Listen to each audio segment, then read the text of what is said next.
मी सविता वाणी, जयष्णू IIT गुरुकुल याची संचालिका आणि बेस IIT मेडिकल याची सेंटर हेड. गेले 15 वर्ष झाले मी जळगावला कार्यरत आहे आणि भुसावळला पण आपलं सेंटर जे आहे ते 10 वर्ष झाले कार्यरत आहे. पण आता भुसावळमध्ये मी स्वतःच्या वास्तूमध्ये पदार्पण करत आहे. तर सर्व पालकांना त्यांनी माझ्यावरती विश्वास दाखवल्याबद्दल पण धन्यवाद आणि सर्वांना आग्रहाचं आमंत्रण करते की 28 तारखेला संध्याकाळी 4 वाजता आपण भुसावळ सेंटरचं ओपनिंग करत आहोत, उद्घाटन करत आहोत. तर सर्वांना आग्रहाचं आमंत्रण आहे की तिथे हजर राहावं. सर्व पालकांना आणि सर्व विद्यार्थ्यांना येण्याची मी विनंती करते. आपल्या कोचिंगमध्ये 6वी ते 10वी IIT फाउंडेशन आणि 11वी आणि 12वी JEE, नीट आणि CET असे कोचिंग्स जे आहेत ते कंडक्ट होतात. सर्व जेवढे पण पालक आहे की जे भुसावळ सेंटरमध्ये ॲडमिशन घेऊ इच्छिता त्यांना मी ॲड्रेस पण फॉरवर्ड करू इच्छिते.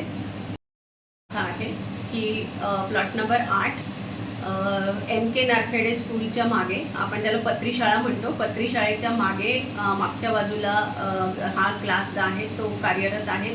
ICT कम्प्युटरच्या सरळ एका त्याच लाईनीमध्ये ICT कम्प्युटरच्या लाईनीमध्ये आणि सागर तरंग अपार्टमेंटच्या बाजूला असा ॲड्रेस आहे. तर सर्वांनी त्या दिवशी हजर राहावे. सर्वांनी आम्हाला शुभ आशीर्वाद द्यावे ह्या प्रवेशासाठी. याबद्दल नक्कीच मी तुम्हाला आग्रहाचं आमंत्रण करते. सर 6वी ते 10वी जर सपोज एखाद्या विद्यार्थ्यांनी IIT आणि मेडिकल फाउंडेशनचे कोर्सेस कंप्लीट केले तर 11वी आणि 12वीमध्ये ज्या कॉम्पिटेटिव्ह लेवलच्या हेवी लेवलच्या एक्झाम्स असतात त्याचे रिझल्ट काढायला विद्यार्थ्यांना फार मदत होते. त्याचे फंडामेंटल्स खूप क्लिअर होतात. यासाठी 6वी ते 10वी त्या विद्यार्थ्यांनी फाउंडेशन करणं गरजेचं आहे. कितीतरी जेवढे फाउंडेशन केलेले विद्यार्थी असतात त्यांचे IITच्या आणि मेडिकल कॉलेजच्या स्पेशली MBBSच्या ज्या रँक असतात किंवा त्यांना गव्हर्नमेंट कॉलेजेस हे नक्कीच मिळतात.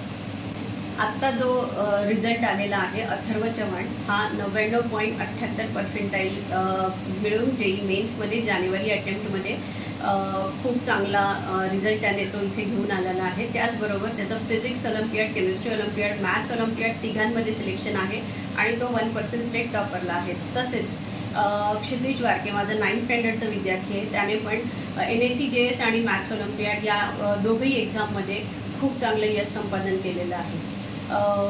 माझा अजून एक विद्यार्थिनी आहे सिद्धी पाटील, जी भुसावळ सेंटरची विद्यार्थिनी आहे आणि तिने बायो ऑलिम्पियाडचा MI क्लिअर केलेला आहे. सो एवढा चांगला रिझल्ट ती इथे घेऊन आलेली आहे. त्याच्याचबरोबर अजून एक विद्यार्थी आहे की ज्याने खूप चांगला रिझल्ट घेऊन आला आहे. त्याचं नाव आहे ईशान डहाके. ईशान डहाके पण रिजनल मॅथ्स ऑलिम्पियाडला 2nd लेवलला त्याने एंट्री केली आहे. सो असे खूप चांगले आणि दरवर्षी खूप चांगले विद्यार्थी, म्हणजे मी ब्लेस्ड आहे की माझ्याकडे चांगले विद्यार्थी जे आहेत ते येत राहतात आणि मी त्यांना घडवत राहते. सो विद्यादानाचं काम हे प्रत्येक विद्यार्थी जो असतो हा वेगळा आहे.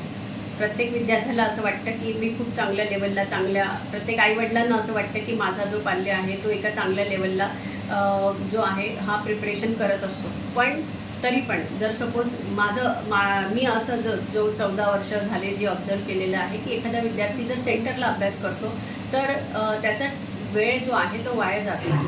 घरी थोडासा वेळ जो आहे तो घरी जो विद्यार्थी अभ्यास करतो त्याचा थोडा वेळ वाया जातो.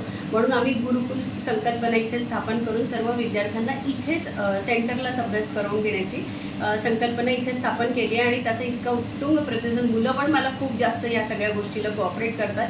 सो मी पण त्यांची एक आईसारखी, आता 700 दिवस एखादा विद्यार्थी आपल्या सेंटरला केंद्रित असतो, रोज आपल्याशी संवाद साधतो, तर बरोबर की एक नातं तयार होऊन जातं आमचं. तर तसं जे नातं जे आहे ते भुसावळ सेंटरला पण आम्ही ह्या सगळ्या गोष्टी ज्या आहेत त्या बघू इच्छिते.